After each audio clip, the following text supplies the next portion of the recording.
আজকে আমি যে পরিস্থিতিতে আছি বিশ্বাস করো আমি সত্যি ভীষণ খুশি আছি এবং আমি হয়তো সেই ব্যক্তিটার উপরে কৃতজ্ঞ, সেই ব্যক্তিটার উপরে অনেক বেশি থ্যাঙ্কফুল যে 1% হলেও আমার এই পরিস্থিতি তৈরি করার জন্য একটু হলেও সাহায্য করেছে।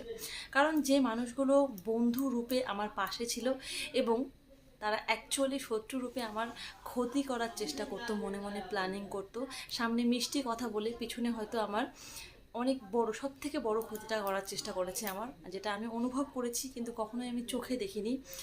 সেই মানুষগুলোকে আমার থেকে দূরে নিয়ে যাওয়ার জন্য আমি সত্যি সত্যি মন থেকে, অন্তর আত্মা থেকে কৃতজ্ঞ থাকবো সারা জীবন তোমার প্রতি। আসলে আমি এটা চেয়েছিলাম, আসলে আমি ভগবানের কাছে প্রার্থনা করতাম, সমাজ তারও কে লিয়ে ইশারা কাফি হতা হয়।